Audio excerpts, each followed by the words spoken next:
There's a moment every INFJ remembers, the first time someone spoke their thoughts before they did. A split second when the walls built from years of silence and isolation finally crack open. For someone used to existing on the edges, it feels almost unreal, like breathing air you didn't know you'd been missing. What follows reshapes how you move through the world. It rewrites how you perceive yourself and how you allow others to perceive you. And the final shift? It's the kind of transformation that touches your very identity, giving back a part of yourself you thought was gone forever.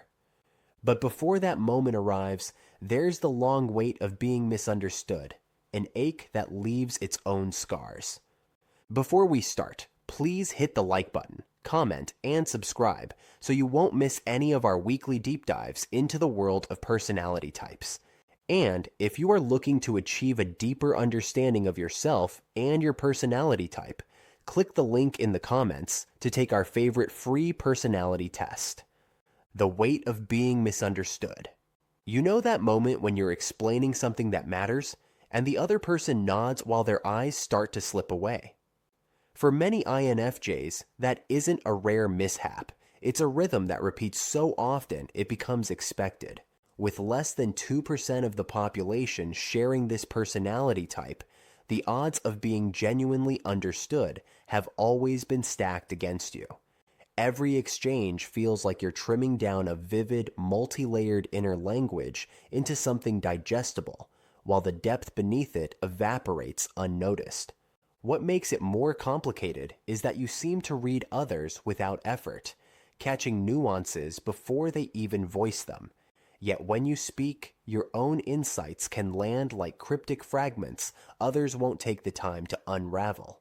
INFJs often describe carrying heavy self-doubt into social spaces, not because they fear interaction itself, but because experience has made them painfully aware of how easily their words can be dismissed.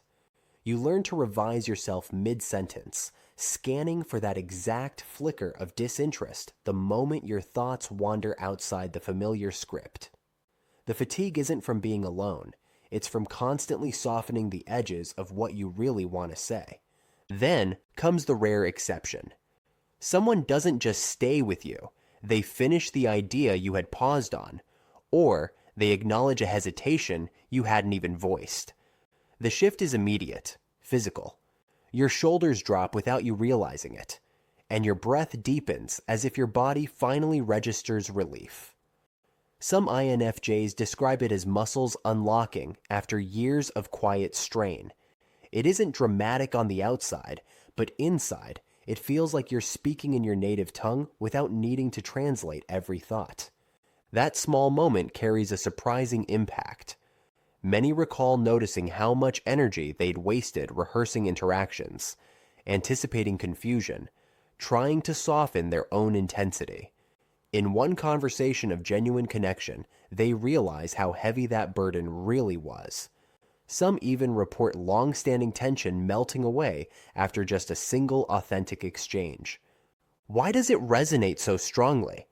Because conversation, for you, is never just chatter. It's excavation. You're always digging for patterns, for truths woven beneath the surface. And when someone reaches for those same hidden layers, it doesn't just validate your perspective, it validates you. But here's where it takes a turn.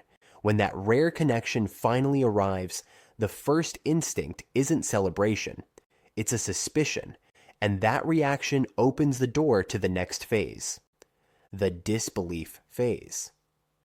The disbelief phase begins with a strange mix of hope and suspicion.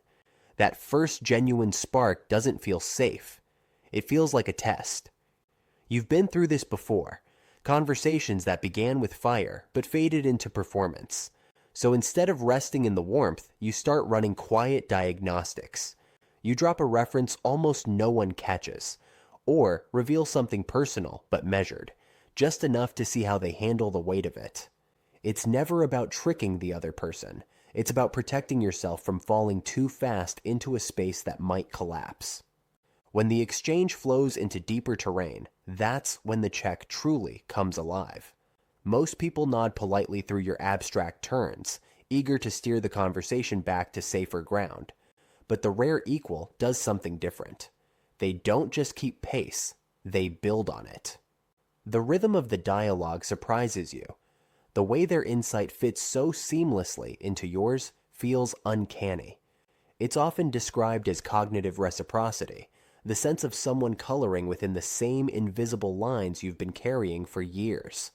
Sometimes the shock wells up in your body first. You might even notice your hands trembling, because for once, your inner landscape isn't met with blank stares, but with recognition. There's also a subtle shift in how ordinary it all appears. No grand declarations, no dramatic turning points, just a quiet alignment, like sitting in a room where the air finally feels the right temperature. Confirmation comes in details. They recall something you said weeks ago, or they see your reaction before you've even spoken it aloud. Gradually, you notice yourself loosening. The shortcuts, the rehearsed answers, the constant scanning for rejection, they begin to fade, almost without your permission. And it's in these rare stretches of resonance that many INFJs realize how much energy they've spent translating themselves for the world. This cautious season doesn't disappear overnight. You'll still reread messages, second-guess tone, and wonder what might unravel. But in the disbelief phase, something important begins to give way. The walls that kept you guarded start to feel heavier than the risk of being seen. And that's what sets up the next leap, because once those walls weaken, words come out unfiltered, and what follows is the first authentic taste of vulnerability without translation. Vulnerability without translation. You've lived with a constant filter, measuring every word before it leaves your mouth. But with proper understanding, that filter loosens. Sentences form without rehearsal, and the thoughts you speak land exactly as you intended. Many INFJs describe it as a soft mental guard lowering, the hyper-awareness of being misunderstood finally easing. It's not just relief, it's the first stretch of freedom after years of tension.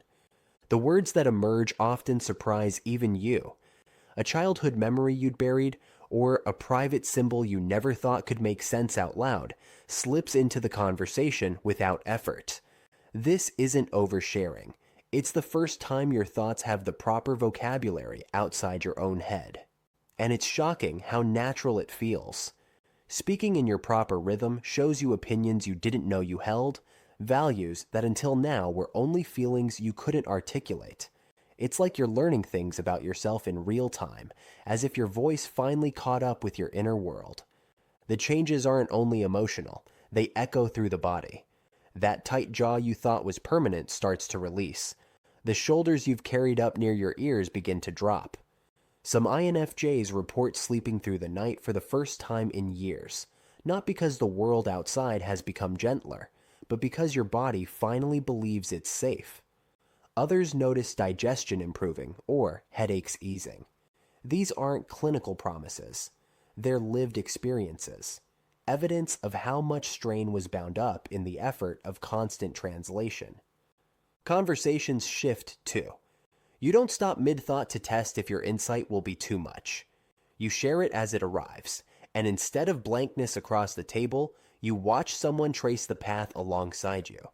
Even silence transforms. No longer empty gaps you feel pressed to fill, but charged pauses that feel like the conversation is still alive.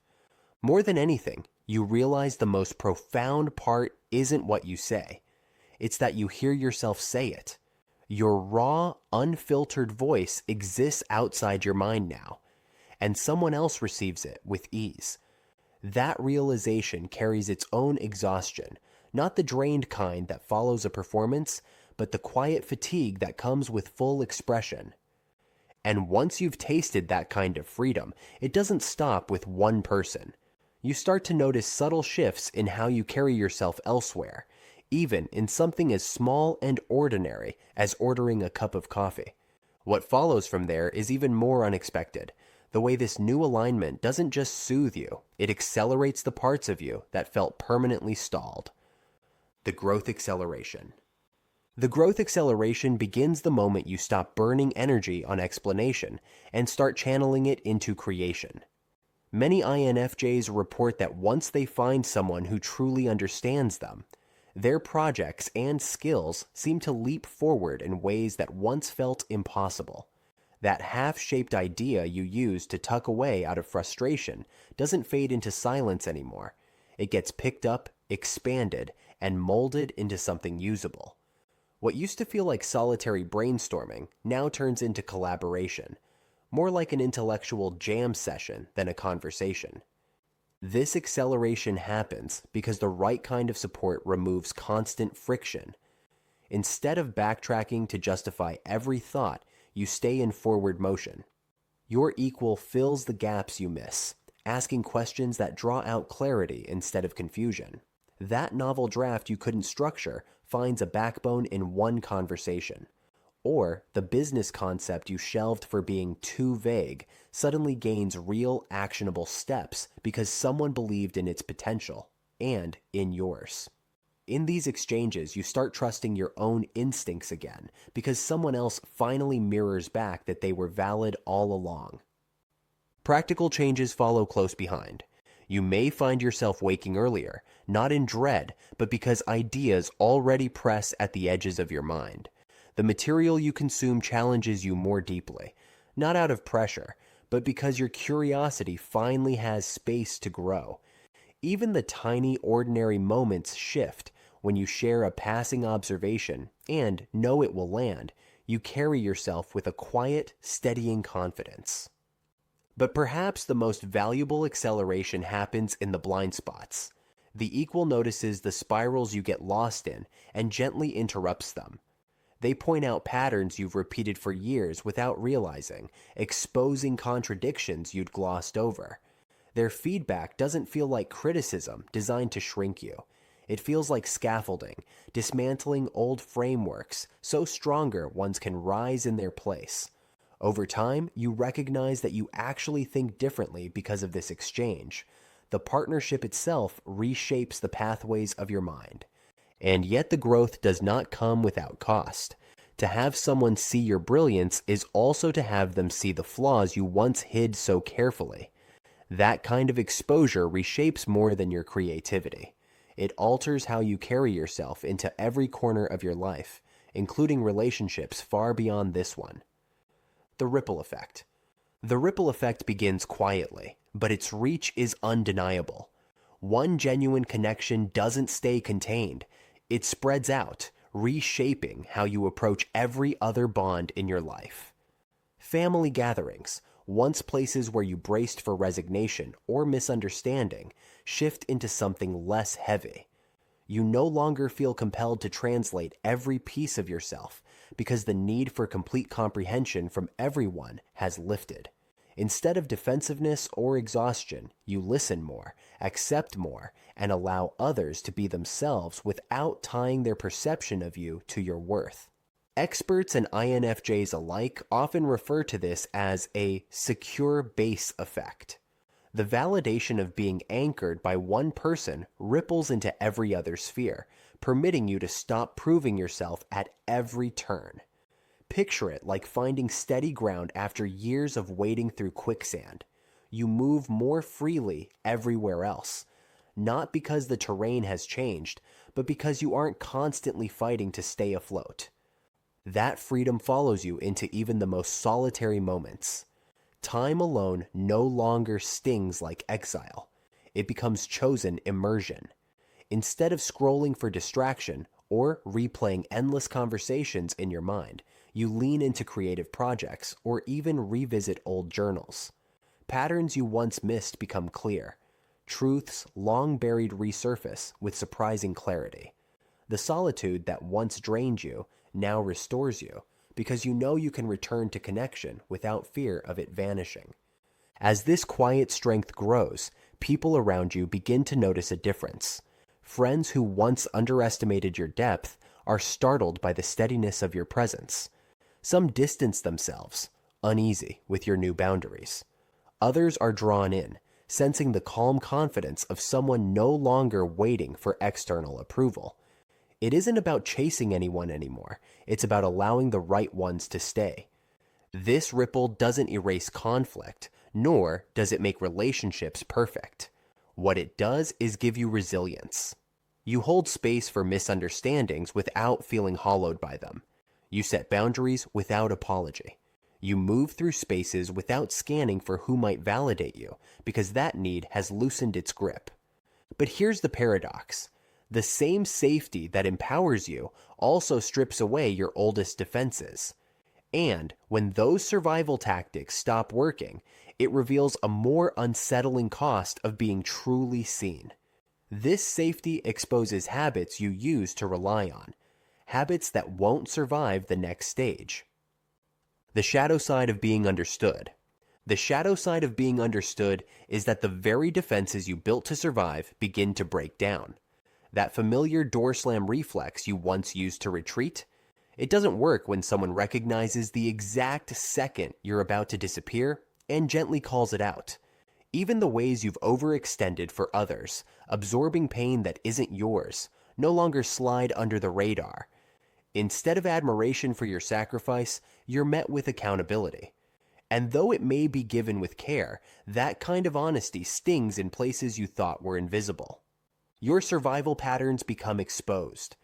The strategic silence you've used to avoid confrontation, they see it for what it is. The habit of downplaying your own needs to keep harmony, it no longer hides beneath the guise of kindness. To have someone name these behaviors in the moment can feel like what many describe as mirror shock, watching your old coping strategies reflected as limitations. Without that armor, you're left momentarily uncertain of who you are without it, like walking into a room with no walls to lean against. It isn't only about habits. A true equal notices contradictions you've overlooked for years. They point out when your so-called selflessness masks avoidance, or when your ideals stretch into excuses for staying in situations that drain you. Their insight has a precision that cuts past your rehearsed explanations, and it unsettles you because it's true. Even the strength you pride yourself on, your intuition, gets put under the light. Sometimes they reveal your gut feeling wasn't clarity at all, but an echo of wounds you never wanted to revisit. These revelations can leave you restless. The urge to escape grows stronger than you've ever felt. Unlike surface relationships, where you could control the pace, now your hesitation is spotted instantly. If you try to withdraw, they may softly name it, not wisdom, but fear. That moment forces you into a collision between comfort and growth, and neither option feels easy. This trial reshapes more than this one bond. It begins to shape all of them. You start noticing when others project their needs onto you, rather than truly seeing you. Some connections grow strained as your boundaries harden. Others deepen, grounded in a new authenticity. And behind it all sits a deeper question. Do you really want to be seen this fully? This journey proves what you always suspected. Meeting an equal doesn't just soothe loneliness, it validates your identity and unlocks growth. After years of resonating with rare pleas to the point of isolation, you finally see values and insight. You were simply waiting for the right recognition. Which moment from this story felt most familiar to you? The disbelief, the unfiltered vulnerability, or the shadow of being fully seen? Share a small example in the comments. Your experience might echo with someone else quietly searching. If this video spoke to you, like and subscribe to join a community that honors INFJ insight. If you want to continue the journey to understanding yourself or an INFJ in your life, click either of the following videos, where we continue to unlock the secrets of the INFJ personality type.